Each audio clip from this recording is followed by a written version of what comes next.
Hi అండి, అందరికీ నమస్కారం. మనం ఇప్పుడు కేఎన్ మల్లేశ్వర్ గారు రచించిన భారతంలో స్త్రీ 10వ భాగం వినేద్దామండి. నా ఛానల్ని తప్పకుండా లైక్ చేయండి, షేర్ చేయండి, కామెంట్ చేయండి, సబ్స్క్రైబ్ చేయండి ప్లీజ్. సాయంత్రం అయ్యేసరికి వర్షం తెరిపించింది. సుధ వచ్చి పిలవడంతో ప్రదీప్ మేడ దిగాడు. ఏ మల్లుడు, బాగా నిద్రపట్టిందా? పద్మనాభరావు పలకరించాడు. చిరునవ్వుతో తలూపాడు. అందరూ హాల్లో కూర్చున్నారు. అరుంధతి మొహమాట పడుతుంటే, పర్వాలేదు కూర్చోమ్మా, పద్మనాభరావు చనువుగా చెప్పడంతో కూర్చుంది. సుధ మాత్రం మామగారి ముందు కూర్చోలేక తల్లి చైరు వెనకాల నించుంది. పెళ్లి ముచ్చట్లు, బంధువుల కబుర్లు తిరగేస్తున్నారు. సౌమ్య కూర్చుందే కానీ వీళ్ల మాటలు వినపడడం లేదు. ఇంగ్లీష్ మ్యాగజైన్లో డ్రెస్ మోడల్స్ చూస్తోంది. శ్రీరామ్ అప్పుడప్పుడు సుధ వైపు చూస్తూ చిరునవ్వులు చిందిస్తున్నాడు. మాణిక్యం పనమ్మాయి సాయంతో టిఫిన్ తీసుకువచ్చింది. సుధా సహాయం చేయబోతే, ఈరోజే కదమ్మా వచ్చావు, 2 రోజులు రెస్ట్ తీసుకో అంది. మాటల మధ్యలో పద్మనాభరావు కొన్ని పత్రాలు ఏవో తెచ్చి ప్రదీప్ చేతిలో పెట్టాడు. ఏంటండి ఇవి? ఆశ్చర్యంగా అడిగాడు. మీరిచ్చిన కట్నం డబ్బుతో స్థలం కొని షాపింగ్ కాంప్లెక్స్ కట్టించాను. కొంత నా డబ్బు పడిందనుకో, మీ అక్క పేరు మీదే రిజిస్ట్రేషన్ చేయించాను. మీ దగ్గర ఉండనియండి ఆ పత్రాలు అన్నాడు. ప్రదీప్కి ఏమనాలో తోచక తల్లివైపు చూశాడు. అదేమన్నమాట అన్నయ్య గారు, మా పిల్లనే మీ ఇంటికి పంపించాక పిల్ల సొమ్ము మా దగ్గర ఎందుకు? మీ బావగారు అసలు ఒప్పుకోరు. అసలు అమ్మాయి పేరు మీద పెట్టడమే గొప్ప. ఇలాంటి విషయాల్లో మా పూచీ లేదండి బాబు. మామయ్య గారికి ఇచ్చేయి అరుంధతి అంది. ప్రదీప్ మాట్లాడకుండా ఇచ్చేశాడు. సౌమ్య మ్యాగజైన్ చూడడం ఆపి మరీ ప్రదీప్ కాగితాలు ఇవ్వటాన్ని కుతూహలంగా చూసింది. మీరిచ్చిన సొమ్ము గురించి మీకు తెలియాలి కదా. ఆడపిల్ల సొమ్ము మేం పైసా వాడం, మాకున్నదే ఎక్కువ. మీరిచ్చిన దానిని పెంచడమే తప్ప ఖర్చు చేసే అవసరం మాకు రాదు. కట్నం డబ్బు మేము ఏం చేశామోనన్న అనుమానం మీకుండొచ్చు, ఉండకపోవచ్చు. కానీ పైకి అడగలేరు కదా, మా బాధ్యతగా చెబుతున్నాం. ఎంత మాటలండి, మిమ్మల్ని మేము లెక్కలు అడుగుతామా అని అరుంధతి ఊరుకుంది. సుధ పేరు మీద రిజిస్ట్రేషన్ చేయించడం ప్రదీప్కి నచ్చింది.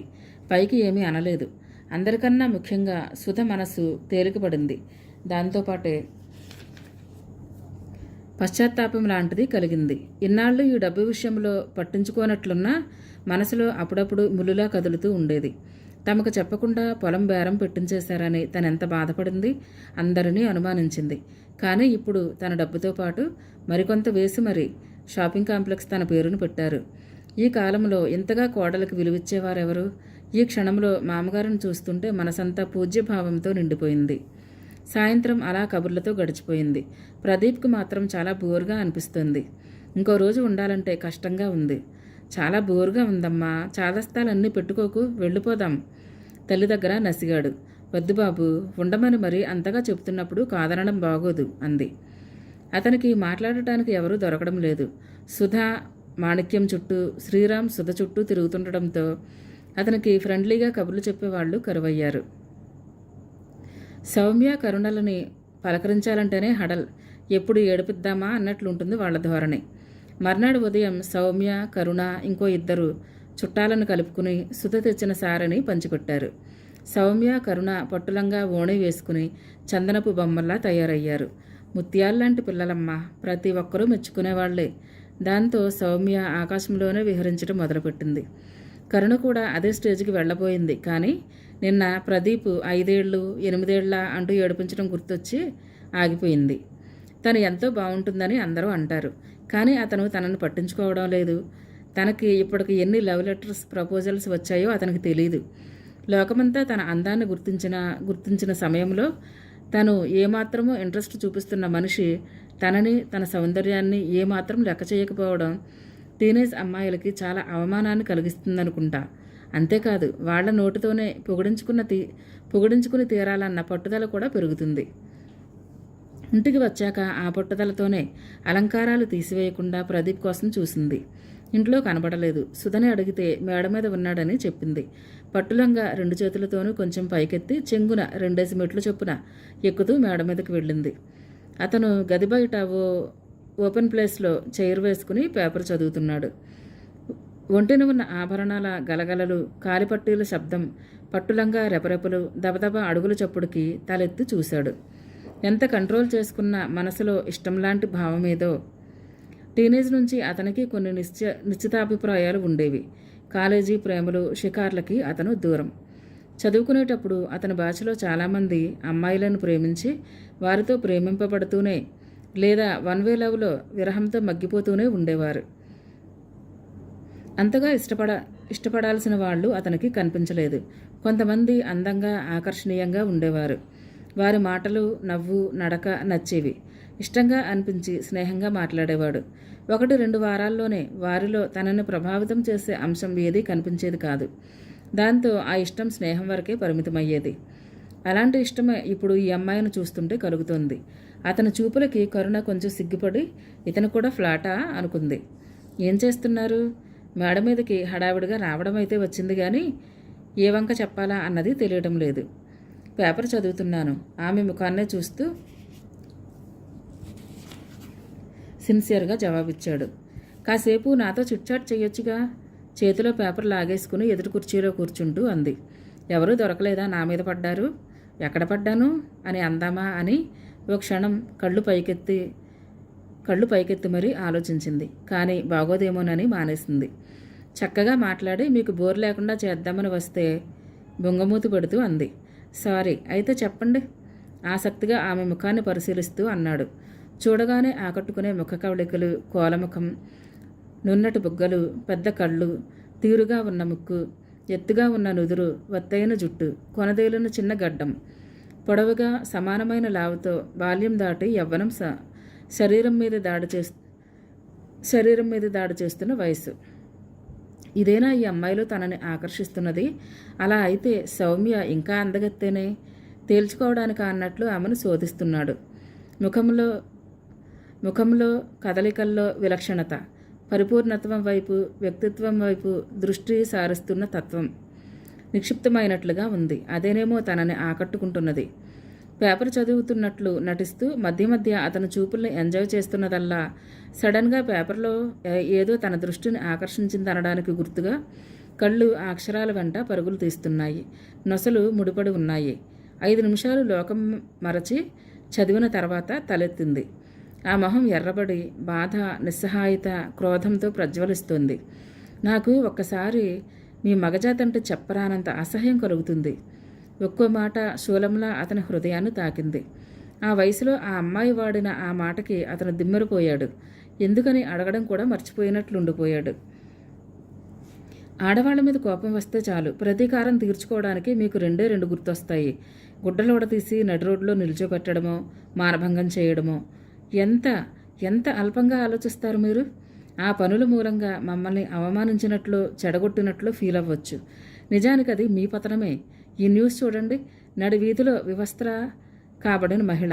కారణాలు ఏవైతేనేం చివరికి ఆడవాళ్ళకి విధింపబడే శిక్షలు ఇవే. చివరికి మనం ఏ నాగరికత వైపు వెళుతున్నామో తెలియడం లేదు. ప్రదీప్ నిశ్చేష్టుడై చూస్తుండిపోయాడు. ఆ వయసులో అమ్మాయిలలో ఈ రకమైన స్పందనను, ఆవేశాన్ని అతను ఎప్పుడూ చూడలేదు. నిమిషంలో ఆమె మొహం బాధాతప్తంగా మారిపోయింది. నాకు ఒక్కోసారి అనిపిస్తుంది, మనుషులందరూ ఎలాంటి కోపాలు, ద్వేషాలు లేకుండా ఆనందంగా జీవించలేరా అని. అంటే ఆవేశం, కోపం, అసూయ ఇవి లేకుండా ఉండాలని కాదు. అవి సృష్టి ధర్మాలే. వాటిని కూడా మంచివైపే మళ్లించవచ్చు కదా. ఎదుటివారిని గాయపరిచేంత కోపం, ద్వేషం ఎందుకుండాలి?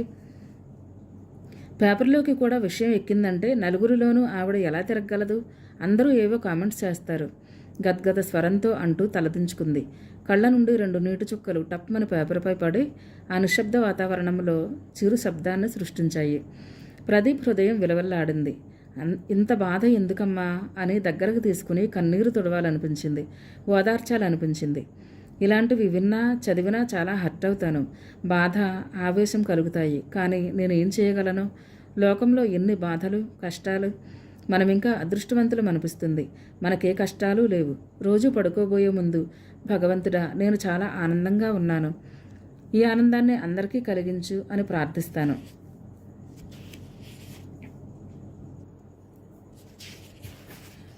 తలెత్తి చూస్తుంది. ప్రదీప్ అలాగే చూస్తున్నాడు. కష్టాలు, బాధల్లో ఉన్న వాళ్ళ కోసం మనమేమీ చేయలేమా? ఆర్తిగా అడిగింది. వెంటనే సమాధానం చెప్పలేకపోయాడు. అతను కూడా లోకంలో వైరుధ్యాల గురించి ఆలోచిస్తుంటాడు. మనసులో చైతన్యవంతమైన ప్రణాళికలు వేస్తుంటాడు. ఆచరణ సాధ్యమైనవి పాటిస్తాడు. పరిస్థితులు అనుకూలంగా లేనప్పుడు వాటి కోసం తపిస్తూ ప్రయత్నిస్తాడు. తను వ్యక్తం చేయలేని ఆవేదన, ఆవేశం ఆమెలో చూసి అతడు నిశ్చేష్టుడై ఆనందించాడు కూడా. తన ఎదురుగా ఉన్న అమ్మాయి తను అనుకున్నంత సామాన్యమైన వ్యక్తి కాదు. అమాయకత్వం, తొందరపాటుతనం, క్రేజీనెస్ ఉంటే ఉండవచ్చుగాక, కాలం గడిచే కొద్దీ ఈ అమ్మాయి భావాలు మరింత పదునెక్కుతాయి. నలుగురి కోసం జీవితాన్ని గడపగలదు అనిపించింది. అతని నుండి సమాధానం రాకపోయేసరికి ఏదో ఆలోచిస్తున్నట్లు తలదించుకుంది. 2 నిమిషాలు ఆగాక లేచి నిలబడి, సారీ, మీ మూడ్ ఆఫ్ చేశాను అంటూ వడివడిగా మెట్లు దిగి వెళ్ళిపోయింది. ఆ రోజంతా ప్రదీప్ మనసు ఆమె మీదే ఉంది. మర్నాడు ప్రయాణమై వెళ్ళేప్పుడు అందరితో పాటే వెళ్ళొస్తానని చెప్పాడు. ఎప్పటిలాగే హుషారుగా ఉంది. ఎవరూ చూడకుండా వెక్కిరించింది. అది చూసి అతని మనసు తేలికైంది. అమ్మ, తమ్ముడు వెళుతున్నందుకు సుధా కొంచెం దిగులు పడింది. టౌన్కి వచ్చినప్పుడల్లా ఇంటికి రా దీపు చెప్పింది. నవ్వి తల ఊపాడు. సుధా మెల్లమెల్లగా అత్తవారింటి పద్ధతులకి అలవాటు పడడానికి ప్రయత్నిస్తోంది. ఆ ఇంట్లో ఇంటి యజమానికి కొన్ని నిశ్చితాభిప్రాయాలున్నాయి. ఇంటిల్లిపాది ఇష్టం ఉన్నా లేకపోయినా వాటిని పాటించి తీరాలి. ఉదాహరణకి, పొద్దెక్కే వరకు ఎవరూ పడుకోకూడదు. ముఖ్యంగా ఆడవాళ్లు. నిద్ర లేవడంతోనే ఏ కాలంలోనైనా స్నానం చేయాలి. ఇల్లు అద్దంలా శుభ్రంగా ఉండాలి. ఎక్కడా చిన్న మరక కానీ చెడు వాసన కానీ ఉండకూడదు. స్నానం చేసి దేవుడు పూజ ముగించిన తర్వాతే టిఫిన్ తినాలి. ఇంటి వద్ద తిన్నాకే మిగతా వాళ్ళు తినాలి. శ్రీరామ్తో సహా ఎవరైనా చిన్న పని మీద బయటకు వెళ్లాలన్నా తల్లిదండ్రుల పర్మిషన్ తీసుకోవాలి. ఆడవాళ్లు ఎక్కువగా బయటకు వెళ్ళకూడదు. సౌమ్య, కరుణ కాలేజీలకు వెళ్ళినా నేరుగా ఇంటికి వచ్చేయాలి. ఆడవాళ్లు వరండాలో తలదవ్వకూడదు. సాయంత్రం 4:30 దాటితే బెడ్రూమ్లో ఉండకూడదు, పడుకోకూడదు. రాత్రిపూట అందరూ కలిసి భోజనం చేయాలి. ఎవరికి ఎక్కువ మంది స్నేహితులు ఉండకూడదు. ఇంట్లో అందరూ చిన్నగా మాట్లాడుకోవాలి. ఈ నియమాలన్నీ ఎవరు పాటించకపోయినా పెద్ద పెద్ద శిక్షలు పడవు, కానీ చిన్న క్లాసు తీయడం జరుగుతుంది. పై లిస్టులోని నియమాల్లో ఒకదానిని రోజులో ఎవరో ఒకరు వారికి తెలియకుండానే ఉల్లంఘిస్తూనే ఉంటారు. దాంతో ప్రతిరోజు పద్మనాభరావు ఎవరో ఒకరిని మెత్తగా మందలిస్తూనే ఉంటాడు. ఎక్కువగా కరుణ, శ్రీరామ్ దొరికిపోతుంటారు. 25 ఏళ్లు దాటిన భర్తని అత్తమామలు చీటికి మాటికి దులిపేస్తుండటం సుధకి ఆశ్చర్యంగా ఉండేది. తల్లిదండ్రులు తనని, ప్రదీప్ని ట్రీట్ చేసిన విధానానికి, ఇక్కడ అత్తమామలు భర్తని, ఆడపడుచుల్ని ట్రీట్ చేస్తున్న విధానానికి చాలా తేడా ఉంది.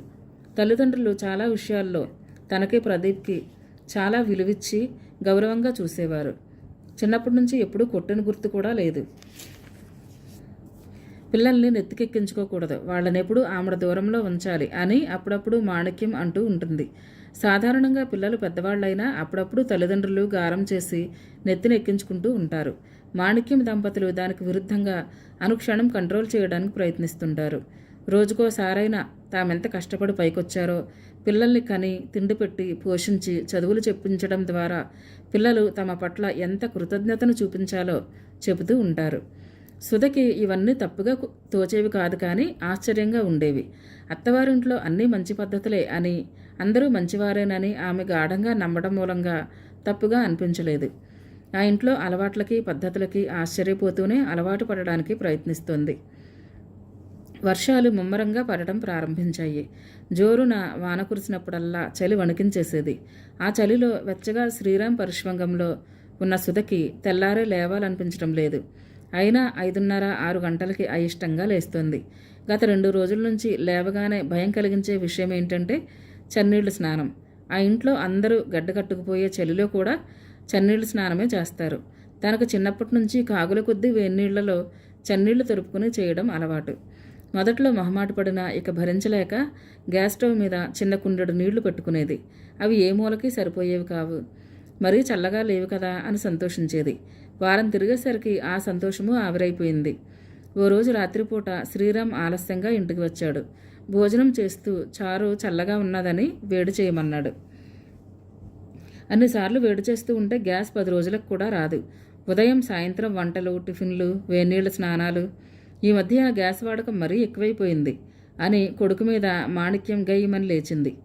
సుధా బిక్కచచ్చిపోయింది. శ్రీరామ్ మాట్లాడకుండా తిని లేచాడు. ఆ మాత్రం నెలకి 2 సిలిండర్లు కొనుక్కోలేని స్థాయిలో ఉన్నామా అని మనసులో అనిపించినా ఆ ఆలోచనని తొక్కేసింది. అది మొదలు గ్యాస్ మీద నీళ్లు పెట్టడం మానేసింది. అందరూ చూసి చూడనట్లు ఊరుకున్నారు. కానీ తలంటుకునేటప్పుడు ఏడుపు వచ్చేది. బామ్మ ఎంత అట్టహాసం చేసేది. వంటకు టైం అవుతుందని బాత్రూంలో ఆ బారెడు జడని రుద్దుకుంటూ కూర్చుంటే మిగతా వాళ్ళకి ఇబ్బందని షాంపూతో హడావిడిగా స్నానం ముగించేది. జుట్టు ఒత్తుగా పొడవుగా ఉండడం చేత తొందరగా ఆరేది కాదు. హడావిడిగా అలానే పైకి క్లిప్ పెట్టుకుని వంటగదిలో ప్రవేశించేది. 2-3 సార్లు చూశాక మాణిక్యం జుట్టు అలా వదిలేస్తే అందులో ఇందులో పడుతుంది, జడేసుకోమ్మ అని చెప్పేది. ఆ తడి జుట్టునే జడేసుకుని పనంతా అయ్యాక అందరూ వెళ్ళాక ఆరబెట్టుకునేది. అప్పటికే తల ముంజువాసన వచ్చేది. ఈ మధ్య రాత్రిపూట 2-3 సార్లు శ్రీరామ్ సుధ జుట్టుని ఆఘ్రాణిస్తూ ఇది వరకు పట్టుకుచ్చులా ఉండేది, మంచి వాసన వచ్చేది, ఇప్పుడు అలా లేదు అన్నాడు. సుధకి దిగులనిపించింది. తలలో చుండ్రు పెరిగింది. జీవితంలో మొదటిసారిగా జుట్టుని నిర్లక్ష్యం చేయడం ప్రారంభించింది. ఆమె దినచర్య ఒక గాడిలో పడిపోయింది. ఆ ఇంట్లో ఆమెకి ఏమేం పనులు చేయాలో ఫిక్స్ అయిపోయాయి. ఆ పనుల్లో తేడా రావడానికి వీల్లేదు.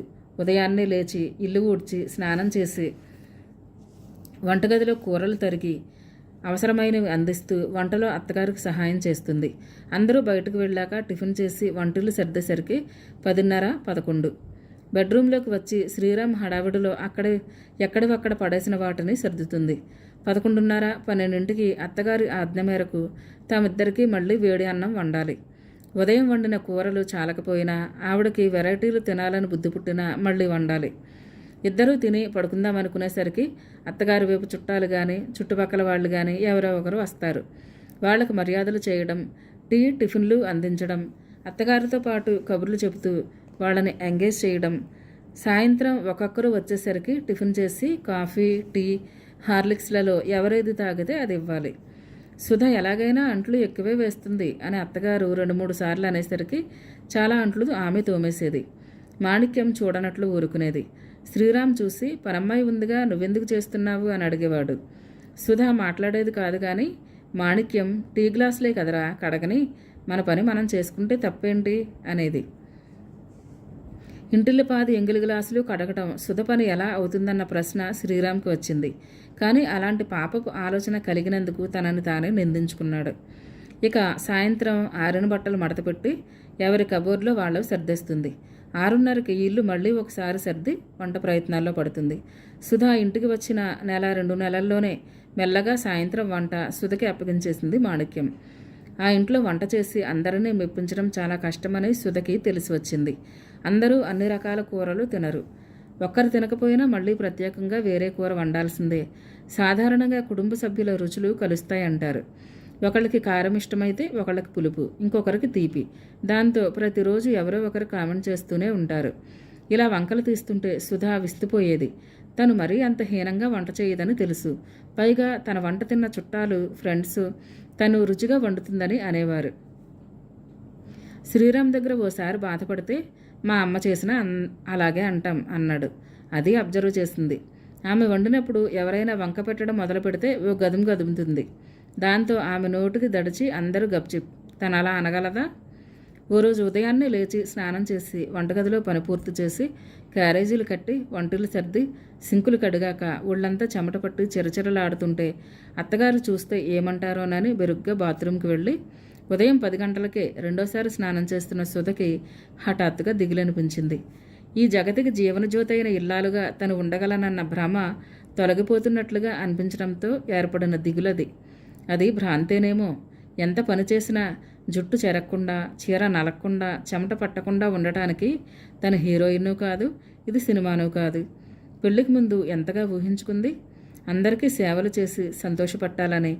కానీ తన కష్టం సంగతి అటుంచి తన పనుల మూలంగా ఎవరూ సంతోషిస్తున్నట్లే కనిపించరు.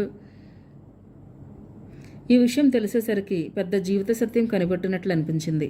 రోజంతా ఏదో ఒక పని చేస్తూ ఇతరులకి ఆనందం కలిగించని తనకి ఆనందం కలగని పనులు రోజంతా ఏదో ఒక పని చేస్తూ ఇతరులకి ఆనందం కలిగించని తనకి ఆనందం కలగని పనులు ఎవరి కోసం చేస్తున్నట్లు అని ఒక్కోసారి ఆమెకి అనిపించేది. అయితే పైకి పొగటడం ఇష్టం లేక మనసులోనే వాళ్ళు తన గురించి మంచిగా అనుకుంటూ ఉండవచ్చు. కానీ ఈ ఇంటి పనులు తనకి అస్సలు ఆనందాన్ని ఇవ్వకపోవడం ఆమెను చాలా భయపెడుతుంది. లోకంలో చాలామంది ఆడవాళ్ళు ఎంతో ఆసక్తిగా ఇష్టంతో చేసే ఈ ఇంటి పని ఆనందాన్ని కలిగించకపోగా ఒక్కోసారి విసుగు వస్తుంది. అంటే పతివ్రతలకు ఉండాల్సిన ఓర్పు సహనం తనలో లేనట్లేనా? పుస్తకాల్లో, సినిమాల్లో, పరిసరాల్లో ఆడవాళ్ళు ఎన్నెన్ని ఇంటి పనులు ఎంతెంత లాఘవంగా చేస్తున్నారు. మరి ఈ మాత్రం పనికే తను అలసిపోతుందేమిటి? ఓ రోజు సాయంత్రం టిఫిన్ చేసే ఓపిక లేక బ్రెడ్ జాము ఇద్దామండి అని తన అత్తగారితో అంటే, ఇంకా నయం, ఈ మాట మీ మామగారు విన్నారు కాదు, రొట్టె ముక్క పడేస్తావా పిల్లలకి అని నన్ను తిడతారు, నేను చేస్తాలే అందావిడ టీవీ మీద నుంచి దృష్టి మరల్చకుండా, కూర్చున్న చోట నుంచి ఇస్మంతైనా కదలకుండా. చివరికి తనే వంటింట్లోకి దారి తీయాల్సి వచ్చింది. ఇటు పని తప్పలేదు, అటు మాట తప్పలేదు. మర్నాడు మధ్యాహ్నం చుట్టుపక్కల వారందరూ ఇంట్లో సమావేశమయ్యారు. ఓ 2 గంటలు దాటాక ఒక ఆవిడ అప్పుడే ఏదో విషయం గుర్తొచ్చినట్లు, అమ్మో, సాయంత్రం టిఫిన్లోకి పచ్చడి చేయకపోతే మా ఆయన నా మొహం పచ్చడి చేస్తానన్నారు, నేను వెళ్ళాలి మురిసిపోతూ లేచింది. మిగతా వాళ్ళందరూ అదేదో జోక్లాగా నవ్వారు. నివ్వెరపోవడం సుధవంతయింది. వాళ్ళ ఆయన ఆ మాట అంటే ఆవిడకి బాధ వేయకపోవడమే ఆశ్చర్యమైతే, అదేదో ఘనకార్యంలా అందరిలో చెప్పడం, మిగతా వాళ్లలో ఎవరికీ బాధ కలగక హాయిగా నవ్వుకోవడం ఇంకా ఆశ్చర్యం. అన్నింటినీ మించి ఆవిడ ఆ మాట అనగానే మాణిక్యం కోడల వంక ఓ చూపు చూస్తుంది. ఆ చూపుకి అర్థం ఎవరెవరికి ఎలా అనిపిస్తుందో కానీ సుధకి మాత్రం, చూసావా, ఆవిడ మొగుడు టిఫిన్లోకి చట్నీ చేయకపోతేనే ఊరుకోడు, నువ్వు ఏకంగా టిఫినే చేయనన్నావు అన్నట్లుగా ఊహించుకుని మరింత బాధపడింది. సుధకి అన్నిటికన్నా విసుగ్గా నడుస్తున్న సమయం మధ్యాహ్నం పూట. మాణిక్యం 12:30 కల్లా భోంచేసి పడుకుని 2 కల్లా లేచిపోతుంది. సుధకి ఆ టైంలో ఎంత ప్రయత్నించినా నిద్ర వచ్చేది కాదు. దానికి తోడు శ్రీరామ్ తన లంచ్ అవర్లో ఆఫీస్ నుంచి ఫోన్ చేస్తాడు. ఆ ఫోన్ కోసం వెయిట్ చేస్తూ ఉండేది. మాణిక్యం నిద్ర లేచాక టీవీ చూస్తూనే పిచ్చాపాటి మాట్లాడుతూ కూర్చునేది. దాంతో ఆవిడ మెలకువగా ఉంటే తను పడుకోవడం బాగుండదేమోనని ఆవిడతో పాటే హాల్లో కూర్చునేది. కొన్నాళ్ళకి ఈ కార్యక్రమం విసుగు పుట్టి, పడుకుంటే ఏమనుకుంటారులే అని తనకు తానే సమాధానం చెప్పుకొని ఓ రోజు బెడ్రూమ్కి వెళ్ళి పడుకుంది. మాగన్నులోకి జారుకుంటుండగా అత్తగారు సుధా అని పిలవడం వినిపించి గబుక్కున లేచి వెళ్ళింది. తెలిసిన వాళ్ళు ఎవరో వచ్చారు, టీ పట్టాలి.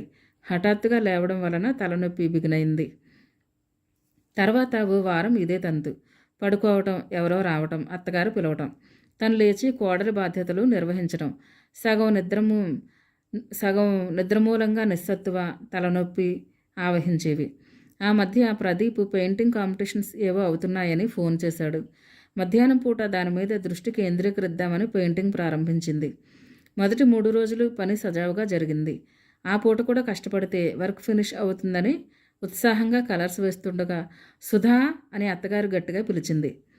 మనసులో కలిగిన ఉలికిపాటు చేతికి కూడా వ్యాపించి కాన్సన్ట్రేషన్ దెబ్బతిని రంగులు వేస్తున్న కుంచే స్థానాన్ని మార్చుకుంది. పెయింటింగ్ అంతా నాశనం. ఏడుపు వచ్చినట్లయింది. తను కాంపిటీషన్ కోసం వేస్తుందని తెలుసు. డిస్టర్బ్ చేయకుండా ఉండొచ్చు కదా. అదే సౌమ్య, కరుణ చదువుకుంటుంటే వాళ్ళ గది తలుపు మూసేసి ఆ ఛాయలకే ఎవరిని వెళ్ళనివ్వకుండా అందరినీ చిన్నగా మాట్లాడమని చెబుతూ ఎంత హడావిడిగా చేస్తుంది. మొదటిసారి ఆడపడుచుల మీద అసూయ కలిగింది.